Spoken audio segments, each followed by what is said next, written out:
الحمد لله وكفى وسلام على سيد الرسل وخاتم الأنبياء وعلى آله وأصحابه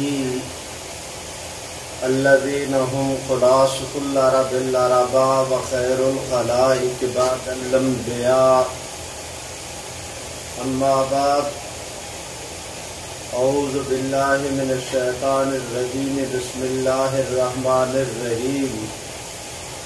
ما كان محمد ابا احد من رجالکم ولكن رسول اللہ وخاتم النبیین وكان اللہ بكل شيء عليما.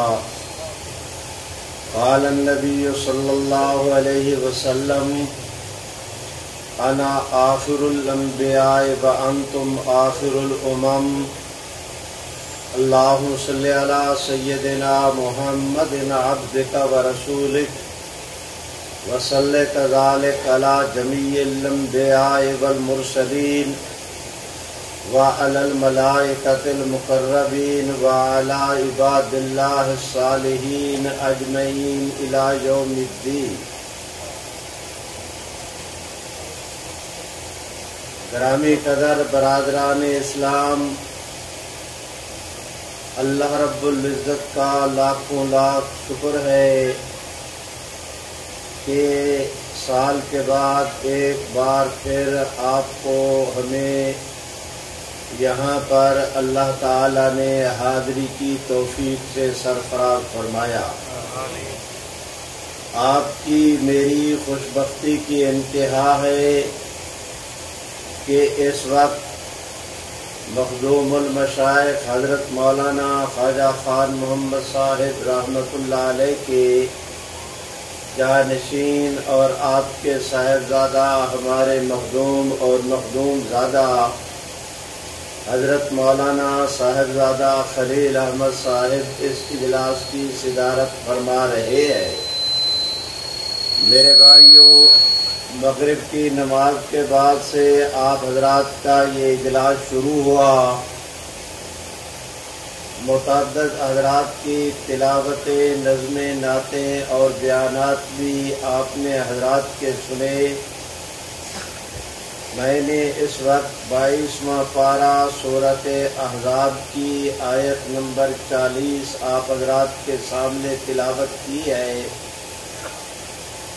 اس آیت مبارکہ کی دیگر خوبیوں کے علاوہ ایک خوبی یہ بھی ہے، دیگر خصوصیات کے علاوہ ایک خصوصیت یہ بھی ہے کہ اس آیت مبارکہ میں حضور علیہ السلام کے نام کا بھی ذکر ہے، حضور علیہ السلام کے کام کا بھی ذکر ہے اور حضور کے مقام کا بھی ذکر ہے.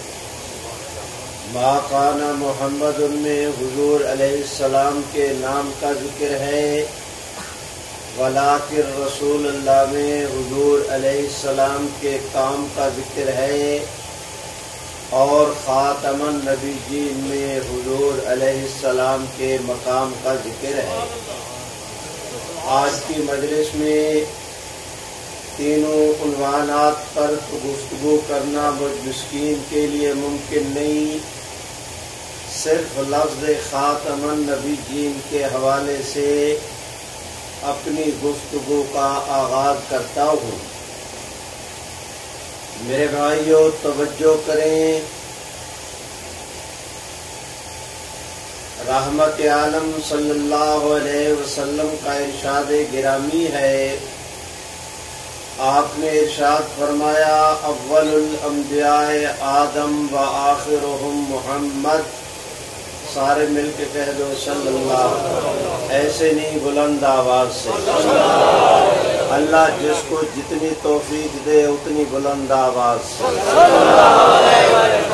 حضور علیہ السلام فرماتے ہیں: لوگوں، سب سے پہلے نبی حضرت آدم علیہ السلام تھے، سب سے آخری نبی میں ہوں.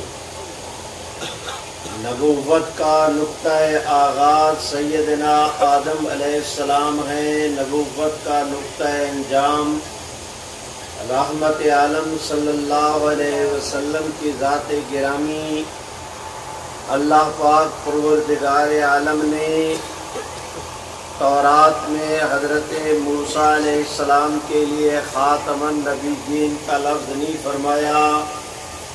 اللہ نے انجیل میں سیدنا مسیح علیہ السلام کے بارے میں خاتم النبیین کا لفظ نہیں ارشاد فرمایا. یہ اعزاز صرف اور صرف اللہ نے 1,24,000 انبیاء علیہ السلام میں سے رحمت عالم صلی اللہ علیہ وسلم کی ذات اقدس کو نصیب کیا کہ آپ کے لیے اللہ نے اپنی آخری آسمانی کتاب میں لفظ خاتم النبیین ارشاد فرمایا.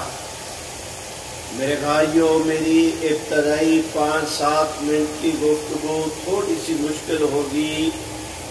اس کے بعد جب موضوع سے آپ حضرات کی مناسبت پیدا ہو گئی تو پھر انشاءاللہ گفتگو سمجھنا بہت آسان ہو جائے گا.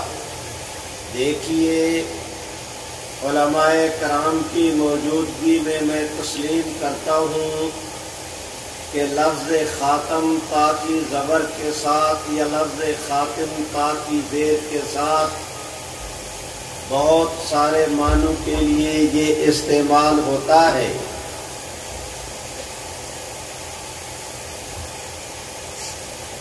میں تسلیم کرتا ہوں کہ یہ بہت سارے معنوں کے لیے استعمال ہوتا ہے، لیکن عرب کے تمام تر ائمہ لغت، چاہے وہ قبل از اسلام کے ہوں یا بعد از اسلام کے، قدیم ہوں یا جدید، ان سب کا اس امر پر اتفاق ہے کہ جب لفظ خاتم یا خاتم جمع کی طرف مضاف ہوگا تو اس کا معنی سوائے آخری کے اور کوئی نہیں ہو سکتا.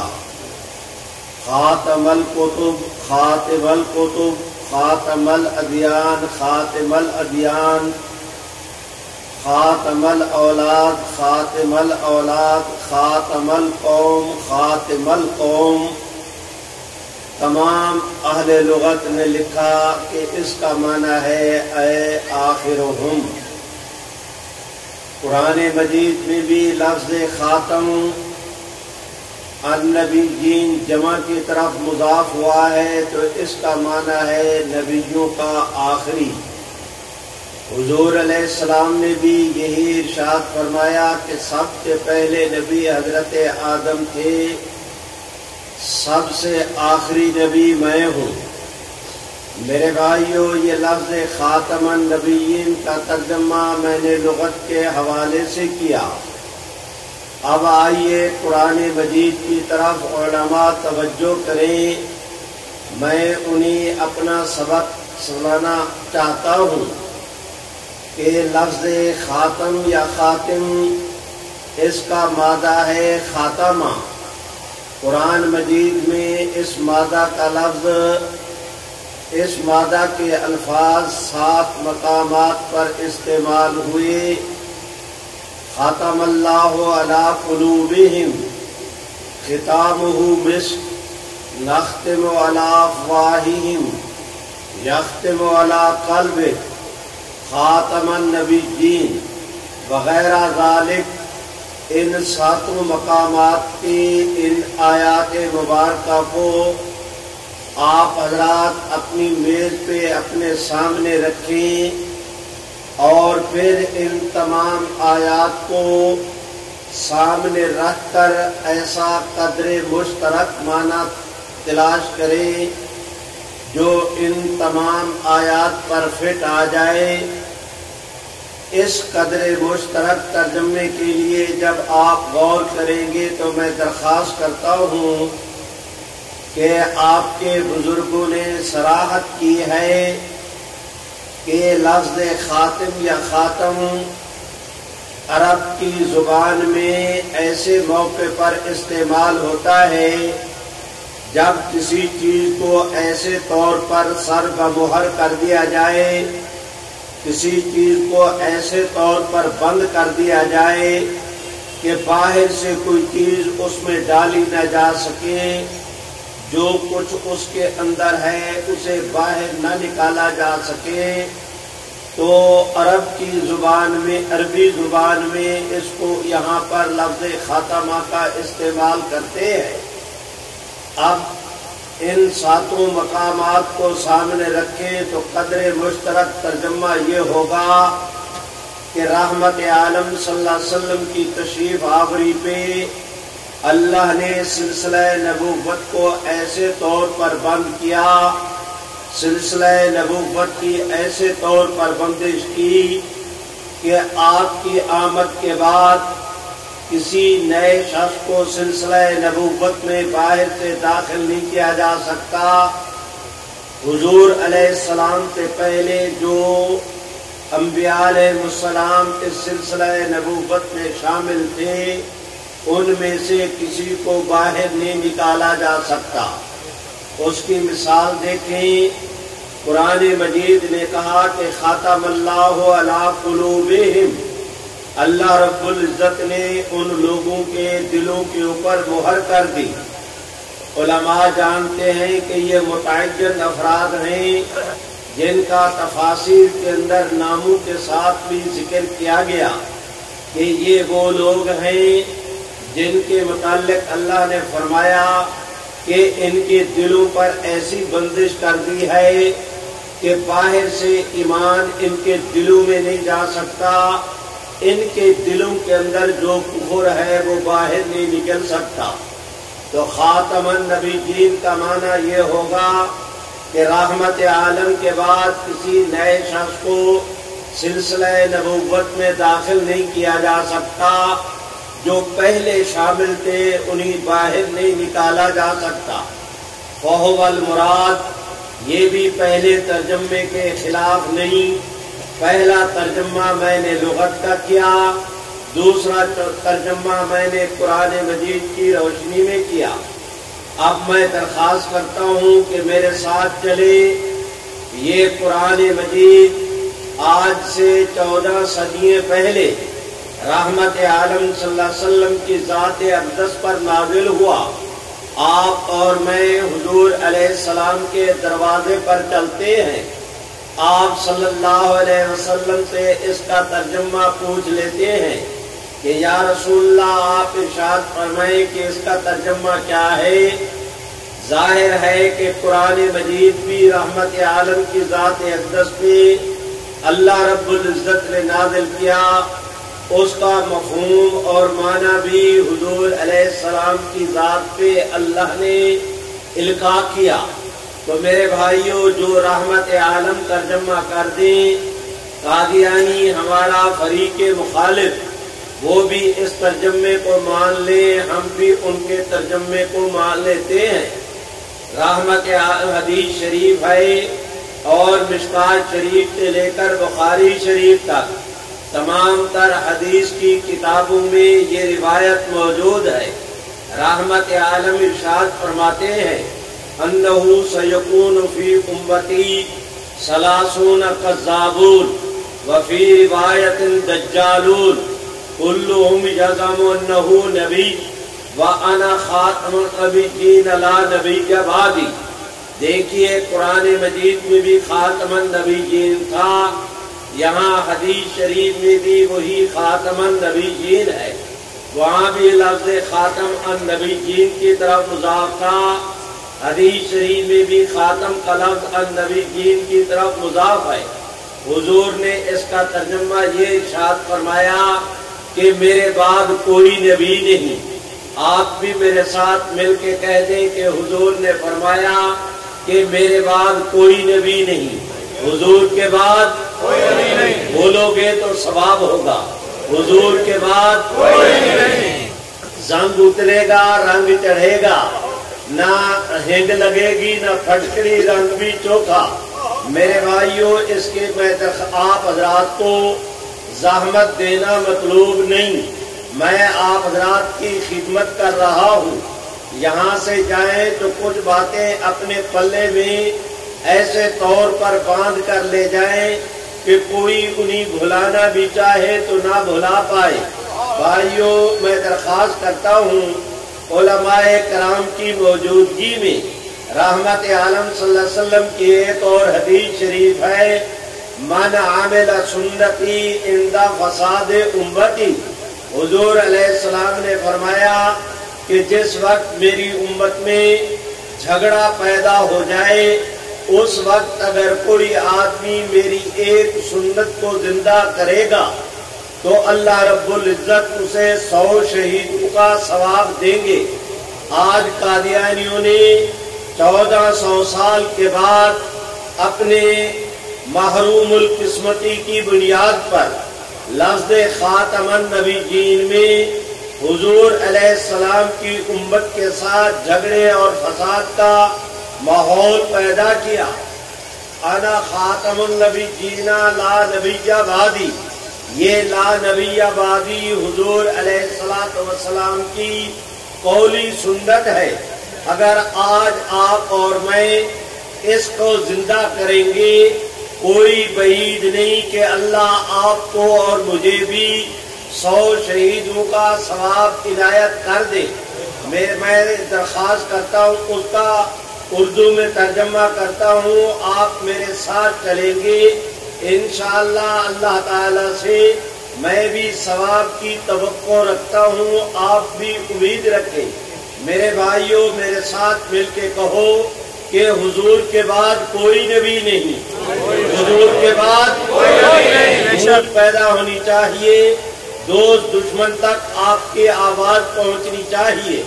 اس یقین کے ساتھ آپ بولیں کہ جہاں تک آپ کی میری یہ آواز جائے گی قیامت کے دن آپ کے علاوہ شہر کے در و دیوار اور کوچہ و بازار بھی یہاں کی ایک ایک اینٹ، یہاں کا ایک ایک پتا، یہاں کے ایک ایک فضا کا جرثومہ کل قیامت کے دن آپ کے میرے ایمان کی گواہی دے گا۔ آپ میرے ساتھ مل کے کہیں کہ حضور کے بعد کوئی نبی نہیں، حضور کے بعد کوئی نبی نہیں۔ بھائیوں اور بلند آواز سے حضور کے بعد کوئی نبی نہیں، حضور کے بعد کوئی نبی نہیں۔ میرے بھائیوں، میری گفتگو کا مشکل حصہ ختم ہوا۔ اب میں درخواست کرتا ہوں، حضور علیہ السلام آخری نبی ہیں تو آپ کا دین آخری دین ہے۔ حضور آخری نبی ہیں، آپ کی شریعت آخری شریعت ہے۔ حضور علیہ السلام آخری نبی ہیں تو پھر آپ کی ذات اقدس پہ نازل ہونے والی کتاب قرآن مجید اللہ رب العزت کی آسمانی کتابوں میں سے آخری آسمانی کتاب ہے۔ میرے بھائیوں، حضور آخری نبی ہیں تو پھر آپ اور میں، ہم یہ حضور کی امت آخری امت ہے۔ فرمایا رحمت عالم نے، علماء بیٹھے ہیں توجہ کریں، ابن ماجہ کی روایت ہے، فرمایا رحمت عالم صلی اللہ علیہ وسلم نے، انا حظکم من الانبیاء وانتم حظی من الامم۔ حضور علیہ السلام فرماتے ہیں لوگوں، سبحان اللہ تو کہو، حضور فرماتے ہیں لوگوں، امتوں میں سے تم لوگ میرے حصے میں آئے ہو، نبیوں میں سے میں محمد تمہارے حصے میں آیا ہوں۔ آئیو ذرا توجہ کریں، میں اب آپ میری پرا پنچایت، میں آپ کا مسافر بھائی، میں آپ حضرات سے درخواست کرتا ہوں کہ جنہیں اللہ حضور جیسا نبی دے دے، سبحان اللہ سبحان اللہ، بھائیو ذرا توجہ کریں، جنہیں اللہ رب العزت رحمت عالم صلی اللہ علیہ وسلم جیسا نبی دے دے، آپ فیصلہ کریں کہ انہیں اس کے بعد پھر کسی اور نبوت کی ضرورت ہے؟ جنہیں ضرورت نہیں اور یقیناً آپ سب کو نہیں، تو پھر پورے بولو، پوری توانائی کے ساتھ بولو کہ حضور کی نبوت کے ہوتے ہوئے ہمیں کسی اور نبوت کی ضرورت نہیں ہے، ضرورت نہیں ہے۔ میرے بھائیوں ذرا توجہ کریں، فرمایا رحمت عالم صلی اللہ علیہ وسلم نے، لوگوں کل قیامت کے دن تمام انسانوں کی 120 صفیں بنے گی بیچ میدان کے، میدان محشر میں جو پوری انسانیت کی صفیں ہوں گی، حضور فرماتے ہیں ان کی تعداد 120 ہوگی۔ ان 120 صفوں میں حضور کی اکیلے حضور کی امت کی 80 صفیں ہوں گی۔ فرمایا رحمت عالم نے کہ لوگوں کل قیامت کے دن اللہ پاک پروردگار عالم ہر نبی کو جھنڈا عنایت کریں گے۔ وہ اس نبی کی امت اس اپنے نبی کے جھنڈے کے نیچے کھڑے ہو کر اپنا حساب کتاب پیش کرے گی۔ حضور فرماتے ہیں لوگوں تمام جھنڈوں پہ بلند و بالا جھنڈا محمد میرے بھائیوں، ایک اور حدیث شریف میں آتا ہے، قرآن مجید کی آیت کریمہ، اللہ پاک پروردگار عالم نے رحمت عالم کی ذات اقدس کے متعلق ارشاد فرمایا کہ اے محمد عربی صلی اللہ علیہ وسلم والا سوف یوتی کا ربو کا فترضا، کہ اللہ پاک پروردگار عالم آپ کو قیامت کے دن اتنا دیں گے اتنا دیں گے اتنا دیں گے کہ آپ راضی ہو جائیں گے۔ میرے بھائیوں، جس وقت سیدنا جبریل امین نے یہ آیت کریمہ رحمت عالم کے سامنے تلاوت فرمائی، میری طرف دیکھے، آپ صلی اللہ علیہ وسلم نے نبوت کا ہاتھ اٹھایا، سیدنا جبریل امین کی کلائی پہ رکھا، رکھ کے یوں کر کے ہلایا۔ سیدنا جبریل امین نے رحمت عالم کی طرف یوں کر کے دیکھا، حضور علیہ السلام نے جواب میں فرمایا جبریل آوا یرزینی ربی، آپ کیا فرما رہے ہیں کہ کیا کل قیامت کے دن میرا رب مجھے راضی کرے گا؟ سیدنا جبریل امین نے جواب میں کہا یرزی کا ربوں کا، محمد عربی آپ کو آپ کا رب راضی کرے گا۔ حضور علیہ السلام نے پھر فرمایا جبریل پھر گواہ رہو اس راضی کرنے والے رب کی قسم، سبحان اللہ، اور بلند آواز حضور نے فرمایا جبریل پھر گواہ رہو اس راضی کرنے والے رب کی قسم، میں اس وقت تک راضی نہیں ہوں گا جب تک کہ میرا اللہ میری امت کے آخری گناہگار کی بخشش کا فیصلہ بھی نہیں فرما دے گا۔ میرے بھائیوں، میں درخواست کرتا ہوں آپ حضرات سے کہ اللہ رب العزت نے تمام انبیاء علیہ السلام کو بھیجا، میں مانتا ہوں کہ نبوت اللہ کی رحمت ہے، تمام نبی آتے رہے، اللہ پاک پروردگار عالم نے ان کے علاقے بھی مخصوص کیے، ہر نبی مخصوص علاقے کے لیے، مخصوص قوم کے لیے، مخصوص وقت کے لیے وہ نبی آتے رہے، میرے رب کی رحمت سے نبوت کا حصہ پاتے رہے۔ جب محمد عربی آئے، اللہ پاک پروردگار عالم نے تمام نبیوں کو رحمت بنا کر بھیجا تھا، محمد عربی کو اللہ نے رحمت للعالمین بنا کے بھیجا۔ وہ آتے رہے مخصوص قوم کے لیے، مخصوص وقت کے لیے، مخصوص علاقے کے لیے۔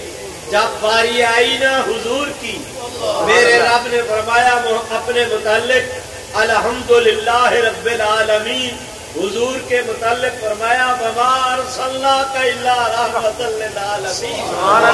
میرے بھائیوں، دونوں آیتوں اور بھی آیتیں اس مفہوم کی ہیں، لیکن میں اختصار کر رہا ہوں۔ میں درخواست کرتا ہوں ان دونوں آیتوں کو ملائیں تو مفہوم یہ نکلتا ہے کہ جہاں جہاں تک میرے رب کی ربوبیت وہاں تک محمد عربی کی نبوت۔ میرے رب کی ربوبیت کی بھی کوئی انتہا نہیں، محمد کی نبوت کی بھی کوئی انتہا نہیں۔ میرے بھائیوں، میں درخواست کرتا ہوں، رحمت عالم کو اللہ نے ایسے طور پر رحمت للعالمین بنا کر بھیجا کہ اب آپ کی نبوت صرف قیامت کی صبح تک نہیں بلکہ ابدالآباد تک. میں اس پر دلائل نہیں عرض کرتا، اشارہ ضرور کرتا ہوں. میرے بھائیوں ذرا توجہ کریں، یہ قرآن مجید کے اندر ہے کہ آپ توجہ کریں، یہ دنیا دار الاعمال ہے، آخرت دار الجزا. یہاں پر نماز روزہ ہے، آخرت میں ہم پر نماز روزے کی پابندی نہیں ہوگی. میرے بھائیوں ذرا توجہ کریں، قیامت میں جنت میں ہم پر نماز روزے کی پابندی نہیں ہوگی، لیکن قرآن مجید میں ہے وَلَكُمْ مَا تَشْتَهِي أَنفُسُكُمْ کہ جنتی جنت میں جو مانگے گا اللہ دیں گے. اگر کسی جنتی نے جنت میں اللہ سے درخواست کی کہ یا اللہ مجھے نفل پڑھنے کی اجازت ملنی چاہیے تو نفل پڑھنے کی اجازت بھی ملے گی. جو جنتی جنت میں نفل پڑھے گا پڑھنے کی اجازت تو ملے گی پر پڑھے گا حضور کی شریعت کے مطابق. میرے بھائیوں میں اس پہ ایک اور بھی درخواست کرتا ہوں کہ جنت میں نماز روزے کی ہم پر پابندی نہیں ہوگی، لیکن جنت میں قرآن مجید کی تلاوت ہوگی. سوچیں، میں درخواست کرتا ہوں علماء کرام کی موجودگی میں کہ کل قیامت کے دن جب ان کا حساب کتاب امتوں کا ہو چکا، انہیں کہا جائے گا کہ جو نماز کے اسپیشلسٹ لوگ تھے اس پیپر میں فرسٹ آئے، تمہارے لیے یہ حصہ ہے جنت کا. جو لوگ روزے کے پیپر میں فرسٹ آئے ان کے لیے یہ کھڑا ہے، یہاں پر آ جاؤ اور رب کریم کی زیارت سے مشرف ہو. وہ میرے بھائیوں ذرا توجہ کریں، یہ شہید ہیں، ان کے لیے یہ مقام. جس وقت باری آئے گی نا قرآن مجید کے حافظ اور قاری کی، میرا رب یہ نہیں کہے گا کہ یہ جنت کا حصہ تمہارے لیے تم یہاں چلے جاؤ، بلکہ رحمت عالم نے فرمایا کہ ان کو اللہ کی طرف سے حکم کیا جائے گا کہ یہ جنت کی سیڑھیاں ہیں، ان جنت کی سیڑھیوں پہ چڑھتے جاؤ، قرآن کی تلاوت کرتے جاؤ. میرے بھائیوں میں درخواست کرتا ہوں، میں نے اس بنیاد پہ کہا کہ جنت میں نماز روزہ نہیں ہوگا لیکن قرآن مجید کی تلاوت بھی ہوگی. میری گفتگو لمبی ہو رہی ہے جبکہ میرا وعدہ یہ تھا کہ میں نے ارادہ بھی یہ تھا کہ میں نے گفتگو لمبی نہیں کرنی. اب میں درخواست کرتا ہوں میرے ساتھ آ جاؤ نا پچھلے سبق پر کہ جنہیں اللہ حضور جیسا نبی دے دے انہیں پھر کسی اور نبوت کی ضرورت نہیں. بولو نہیں ہوگی. چلو علماء کی موجودگی میں، اپنے شیخ کی موجودگی میں، اپنے شیخ کی نشانی کی موجودگی میں آپ کے سامنے میں عرض کرتا ہوں، سنو، یہ پلے باندھ کے جانا بھولنے کی چیز نہیں. شریف ہو، جس طرح میرا اللہ توحید میں وحدہ لا شریک ہیں، خاتم النبیین ہونے میں حضور بھی وحدہ لا شریک ہیں. 1,24,000 انبیاء علیہ السلام میں سے اللہ نے کسی کے سر پہ ختم نبوت کا تاج نہیں رکھا سوائے محمد عربی کی ذات اقدس کے. آپ کا یہ وہ ترہ امتیاز ہے جو صرف رحمت عالم کو پوری کائنات میں ممتاز کرنے کے لیے اللہ نے رحمت عالم کے سر مبارک پہ رکھا.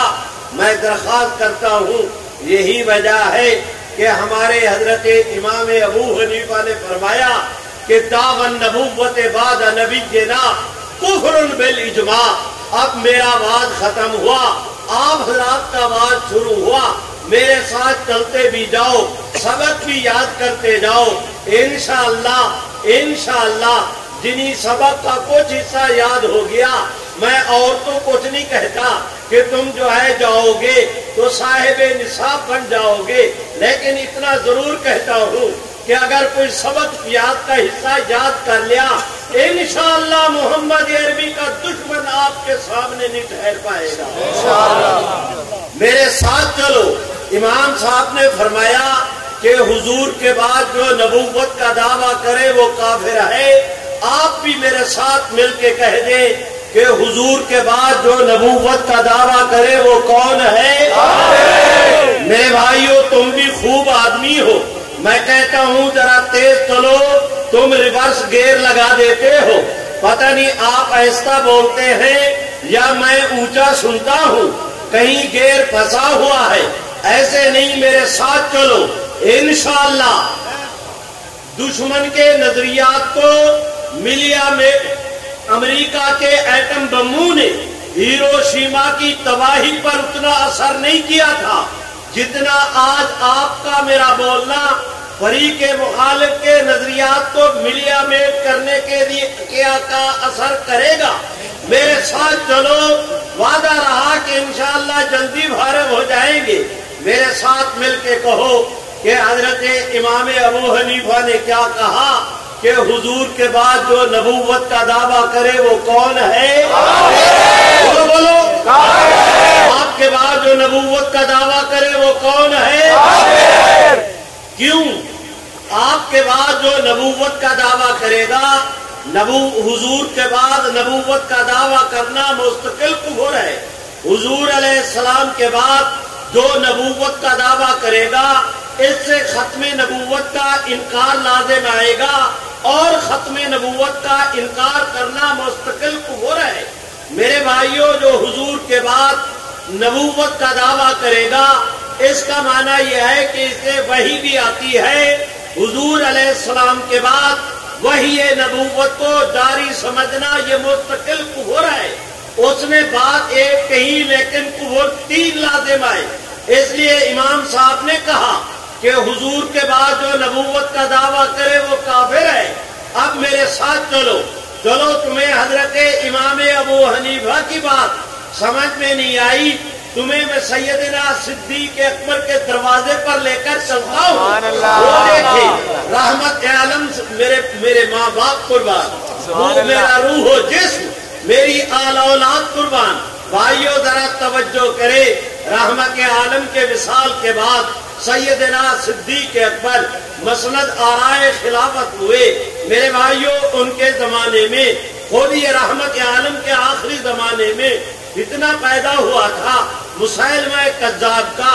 آج اس فتنے نے شر کی شکل اختیار کرنا چاہی۔ سیدنا صدیق اکبر نے پورے صحابہ کرام کی جماعت کا اجلاس طلب کیا۔ میں نہیں کہتا، مولانا انور شاہ کشمیری نے اپنے رسالہ خاتم النبیین میں کہا، میں نہیں کہتا، مولانا محمد ادریس کاندھلوی نے مسک الختام میں کہا، میں نہیں کہتا، مولانا بدر عالم مہدی نے اپنی کتاب ترجمان السنہ میں اس کو کہا کہ حضور کی امت کا سب سے پہلا اجماع اسی مسئلے پر منعقد ہوا۔ صدیق کے زمانہ میں صحابہ کی موجودگی میں کہ حضور کے بعد جو نبوت کا دعویٰ کرے وہ اور اس کے ماننے والے حضور کی امت کا حصہ نہیں، مسیلمہ کو علیحدہ کھڑا کر دیا گیا۔ بھائیو میرے ساتھ چلو، میں مختصر کر رہا ہوں۔ آپ کا میرا ہمسایہ ملک ہے ایران، وہاں ایران میں آج سے صدیوں پہلے ایک بدنصیب جس کا نام بہاءاللہ ایرانی تھا، اس نے جھوٹی نبوت کا دعویٰ کیا۔ تب اس وقت کی دینی قیادت نے متفقہ طور پر کہا کہ بہاءاللہ اور اس کے ماننے والے مسلمان نہیں۔ دور نہ جاؤ، میں نتیجے پر آ رہا ہوں۔ انگریز کے زمانے میں ہمارے اس خطے میں جب یہ متحدہ ہندوستان تھا، قادیان کی ملعون بستی میں ایک ملعون شخص، ملعون کا لفظ میں نے آمدن کہا، اس پر میں کوئی معذرت نہیں کرتا کہ سوری مجھ سے غلطی ہو گئی، نہ میں نے جان بوجھ کر کہا۔ یہ بات ہمارے ایمان اور عقیدے کا حصہ ہے کہ ہر آدمی کی رعایت ہو سکتی ہے۔ مل کے کہہ دو نا، محمد عربی کے دشمن کی رعایت نہیں ہو سکتی، رعایت نہیں ہو سکتی۔ اس ملعون قادیان نے جھوٹی نبوت کا دعویٰ کیا۔ بھائیو ذرا توجہ کرے، میں درخواست کرتا ہوں علماء کرام بطور خاص مسکین کی ان معروضات پہ توجہ کرے۔ بھائیو پھر دل التفات دوستاں رہے نہ رہے، میں درخواست کرتا ہوں کہ اس وقت علم الکلام کے سب سے بڑے علامہ مولانا رحمت اللہ کرانوی، اس وقت حدیث کے سب سے بڑے محدث حضرت مولانا احمد علی محدث سہارنپوری، اس وقت میرے بھائیوں تصوف کے سب سے بڑے امام مولانا فضل الرحمان گنج مراد آبادی، یہ مولانا فضل الرحمان گنج مراد آبادی حضرت شاہ عبدالعزیز محدث دہلوی کے شاگرد ہیں، حضرت مولانا احمد علی محدث سہارنپوری یہ حضرت مولانا شاہ محمد اسحاق کے شاگرد ہیں۔ ذرا توجہ کریں نا، میں آپ سے کیا عرض کر رہا ہوں، مولانا رحمت اللہ کرانوی شیخ العرب بھی ہیں، شیخ العجم بھی ہیں۔ اس دینی قیادت نے میرے بھائیوں ایک قصور کے مولانا غلام دستگیر قصوری کے ہمارے حضرات علماء لدھیانہ، میں درخواست کرتا ہوں مولانا نذیر حسین دہلوی، مولانا آگے چل کر مولانا محمد حسین بٹالوی، ہمارے مخدوم حضرت مولانا رشید احمد گنگوہی، بھائیوں توجہ کریں، آخر میں چل کر حضرت مولانا پیر مہر علی شاہ گولڑوی، امت کے ان طبقات نے ایک دو نہیں، وہ کراچی سے لے کر کلکتے تک اور کلکتے سے لے کر بمبئی تک اور بمبئی سے لے کر کوئٹہ تک پورے اس خطے کے 600 اکابر علماء کرام نے متفقہ طور پر کہا کہ مرزا قادیانی اور اس کے ماننے والے مسلمان نہیں ہیں۔ میرے بھائیوں اس پہ نہ بولے تو گاڑی آگے نہیں چلے گی، میرے ساتھ کہو کہ مرزا قادیانی اور اس کے ماننے والے مسلمان نہیں ہیں۔ میرے بھائیوں ایک بچے کی ضد، ایک بوڑھے کی ضد، ان کا کبھی مقابلہ نہ کیا کرو، بچہ بھی اپنی منواتا ہے، بوڑھا بھی، نہ میرا وقت ضائع کرو نہ اپنا، جان نہیں چھوٹنی پائے گی، میں تو اسی کے لیے تڑپ رہا ہوں۔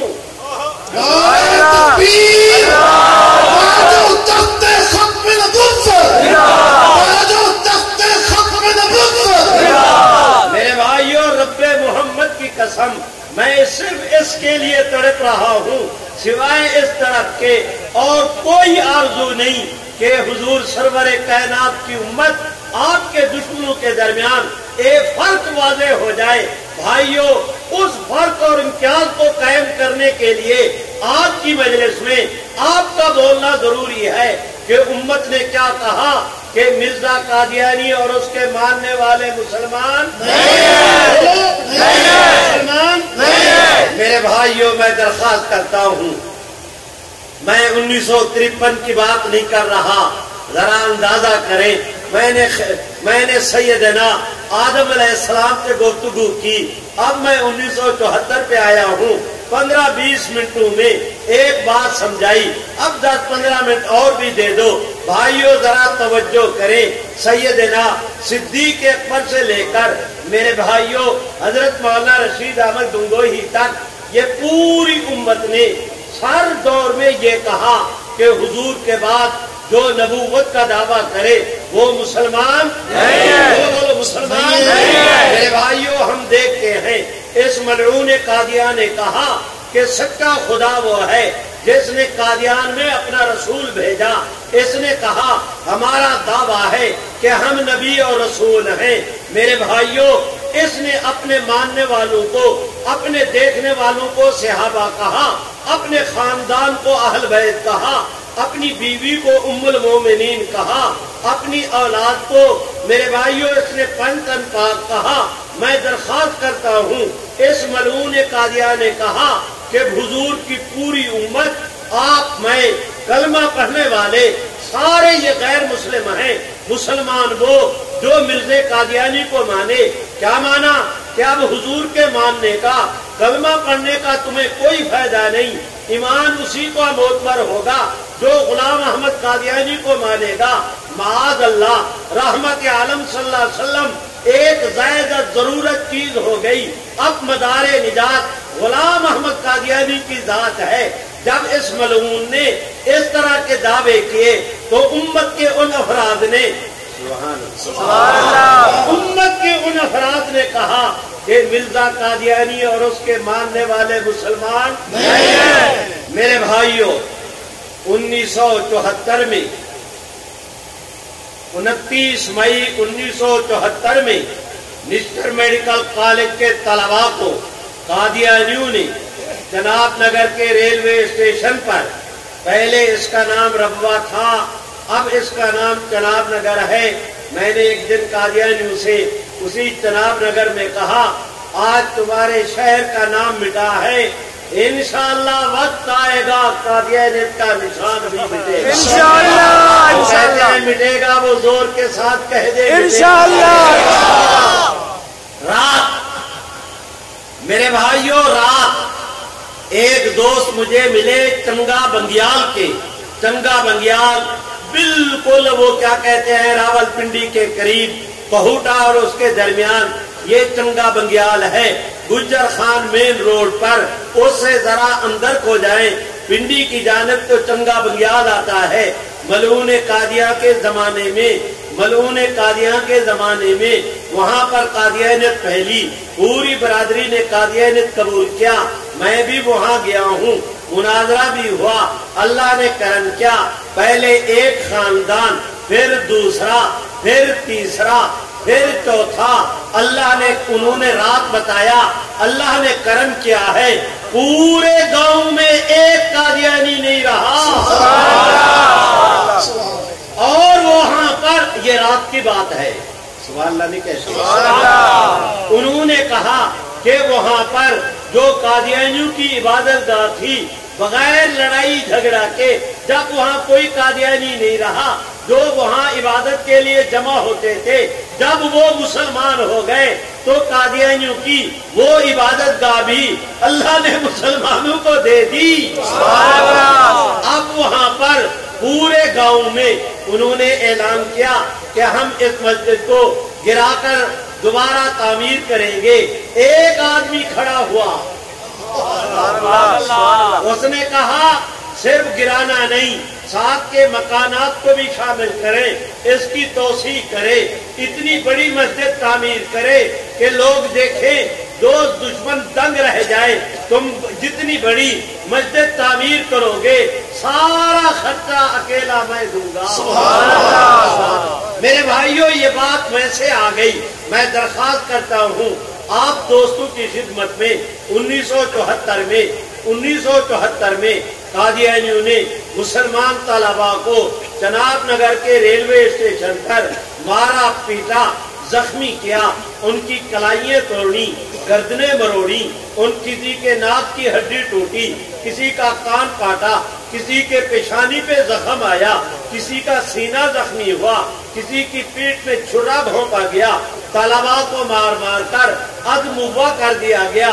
ان حالات میں نتیجے میں اس کے اس واقعہ کے رد عمل میں امت نے کوشش کی، اللہ نے کرم کیا، وقت آ گیا، کراچی سے لے کر خیبر تک پوری امت کا ایک ہی نعرہ تھا، تاج و تخت ختم نبوت، تاج و تخت ختم نبوت، تاج و تخت ختم نبوت۔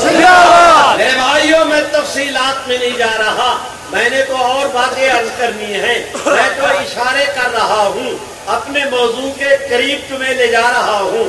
میرے بھائیوں، اس کے رد عمل میں کراچی سے لے کر خیبر تک، وہ کوئٹہ کے پہاڑوں کی چوٹیوں سے لے کر بہاولپور کے ریگستانوں تک پورے ملک میں تحریک چلی۔ آپ میں نماز پڑھتے ہیں، محمود و ایاز کا کوئی فرق نہیں رہتا، میں نے اس تحریک میں دیکھا، دیوبندی ہو یا بریلوی، شیعہ ہو یا سنی، حنفی ہو یا شافعی، مالکی ہو یا حنبلی، چشتی ہو یا قادری، محمد عربی کی ختم نبوت کا ایسا شامیانہ اللہ نے اس ملک میں ایسا شامیانہ تنا، پوری حضور کی امت اس کے نیچے کھڑی ہو گئی۔ سبحان اللہ، سبحان اللہ۔ جس وقت آپ حضرات کے جس وقت یہ ماحول تھا، اس وقت آپ حضرات کے پاکستان کے پرائم منسٹر جناب ذوالفقار علی بھٹو تھے۔ میرے بھائیوں، بھٹو صاحب ذہین آدمی تھے، انہوں نے کہا میں نے فیصلہ دیا، ممکن ہے کہ کل کو کوئی اعتراض کرے، گورنمنٹ کے فیصلے کی بجائے اسے پارلیمنٹ کے سپرد کرتے ہیں، پارلیمنٹ اکٹھے ہو کر سارے ممبر قادیانیوں کے متعلق بیٹھ کر غور و فکر کریں، قادیانی عقائد پر بحث کریں، جو فیصلہ کر دیں گے ہم سب منظور کر لیں گے۔ پوری پارلیمنٹ میں اس مسئلے کو پیش کرنے کا جناب بھٹو نے اعلان کیا۔ ادھر وہ دیکھو میرے بھائیوں، مینڈکی کو زکام ہوا، قادیانی جماعت کا اس وقت جو چیف گرو تھا اس کا نام مرزا ناصر، اس مرزا ناصر نے اعلان کیا، بھٹو صاحب کو خط لکھا، ایک وزیر قانون عبدالعزیز پیرزادہ تھے، ان کو بھی خط لکھا، قومی اسمبلی کے سیکرٹری جنرل 3 افراد کو خط لکھا، پرائم منسٹر، میرے ریلیجنس منسٹر اور وہ جو اپنا نیشنل اسمبلی کے سیکرٹری جنرل، ان 3 حضرات کو خط لکھا کہ آپ قادیانی مسئلہ سے متعلق، ہمارے عقائد سے متعلق، مرزا ناصر نے کہا آپ بحث کرنا چاہتے ہیں تو قومی اسمبلی میں ہمیں بھی بلا کر ہمارا موقف سنا جائے، اگر آپ نے ہمارا موقف نہ سنا، یک طرفہ فیصلہ دیا تو وہ یک طرفہ فیصلہ ہوگا، آپ ہماری بھی سنیں۔ میرے بھائیوں، یہ خط جناب بھٹو صاحب نے مفکر اسلام مولانا مفتی محمود کے سامنے رکھا اور کہا مفتی صاحب قادیانیوں کا یہ مطالبہ ہے، آپ بتائیں اس کا کیا حل ہے۔ مفتی صاحب نے خط دیکھا، زیر لب مسکرائے، بھٹو صاحب نے کہا بھٹو صاحب میں تو قادیانیوں کو تلاش کرتا پھر رہا تھا، یہ آپ کی دراز میں مل گئے ہیں، 1 منٹ ضائع کیے بغیر آپ گورنمنٹ کی طرف سے ان کو کہیں قومی اسمبلی میں آ جائیں، وہ قومی اسمبلی میں آئیں، انہیں اپنی طاقت پہ ناز ہوگا، ہمیں محمد کی غلامی پہ ناز ہوگا، آئیں وہ اپنے دلائل دیں، ہمارے سنیں، قومی اسمبلی جو فیصلہ کرے۔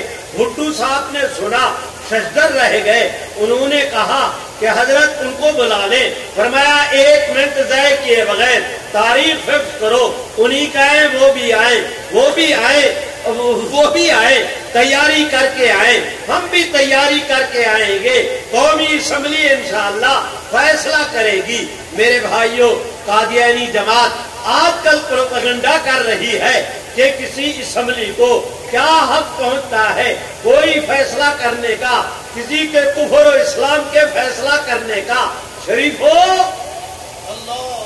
اگر قومی اسمبلی کو حق نہیں، تم نے درخواست دے کر قومی اسمبلی کی کارروائی کا تم حصہ کیوں بنے تھے؟ سبحان اللہ، کیا بات ہے۔ اچھا، ایک اسلامی مملکت کی پارلیمنٹ کو تو کفر اور اسلام کا فیصلہ کرنے کا حق نہیں، امریکی صدر ٹرمپ کو حاصل ہے کہ تم اس کے سامنے کہتے ہو کہ پاکستان میں ہمیں کافر کیوں کہا جاتا ہے، گویا اسے حق حاصل ہے کہ وہ فیصلہ کرے کہ کافر کون مسلمان کون۔ قادیانیوں، تم نے ایسی چوکڑی کھولی، تم نے شریعت کو بھی چھوڑا، اے میرے اللہ، تم نے قرآن کو بھی چھوڑا، سنت کو بھی چھوڑا، خدا سے بھی بے وفائی کی، مصطفیٰ سے بھی بے وفائی کی، تم نے دنیا کے قانون کا بھی احترام نہ کیا، تم نے اخلاقیات پہ بھی عمل نہ کیا، کرتے کہتے کچھ ہو، کرتے کچھ ہو۔ بھائیوں، قادیانی آئے، اب مسئلہ یہ پیش ہوا کہ قومی اسمبلی میں سوائے اسمبلی کے ممبر کے اور کوئی بیان نہیں کر سکتا۔ قادیانیوں کا جو وفد ہے یہ تو قومی اسمبلی کے ممبر نہیں، اسمبلی کی کارروائی میں یہ کیسے حصہ لیں گے؟ اس کا حل یہ نکالا گیا کہ پوری قومی اسمبلی کو، اس صوفی کو دیکھو یہ اس پہ لگا ہوا ہے،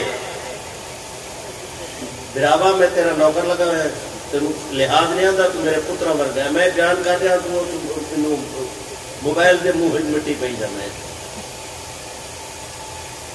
تاج و تخت ختم نبوت زندہ باد، اور سے تاج و تخت ختم نبوت، تاج و تخت ختم نبوت۔ زندہ باد۔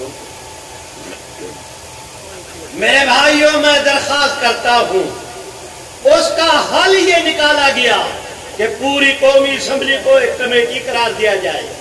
یہ جتنے قومی اسمبلی کے ممبر ہیں یہ سارے اس کمیٹی کے ممبر، ان کے سامنے قادیانی آئے اپنا موقف پیش کریں. جو اسمبلی کا چیئرمین ہے، وہ جو اسمبلی کا سپیکر ہے صاحبزادہ فاروق علی خان، یہ اس کمیٹی کے چیئرمین ہوں گے. یوں ایک قرارداد کی راستہ نکالا. قادیانی آئے، انہوں نے مرزا غلام احمد کی سے متعلق اپنے عقائد بیان کیے. ہمارے حضرات نے اس کے اوپر سوال جواب کیے. اٹارنی جنرل جناب یحییٰ بختیار خان وہ اس میں اپنے جو ہے اس کے اوپر سوال کرتا تھا، علماء لکھ کر دیتے تھے. پوری اسمبلی کے ممبران نے اس کے اندر حصہ لیا. میں درخواست کرتا ہوں خدا کے بندو ذرا توجہ کرو. قادیانی کل تک کہتے تھے قومی اسمبلی کی کاروائی چھپ گئی تو آدھا ملک قادیانی ہو جائے گا. ہم قادیانیوں کو کہتے تھے کہ جن اسمبلی کے ممبران کے سامنے یہ کیس لڑا گیا ان میں کتنے قادیانی ہوئے تھے؟ اگر کوئی ایک بھی نہیں ہوا تم جھوٹ بول رہے ہو. قادیانی ہونا تو درکنار، ایک ممبر نے قادیانیوں کو ووٹ نہیں دیا، ساروں نے محمد عربی کی ختم نبوت کو ووٹ دیا.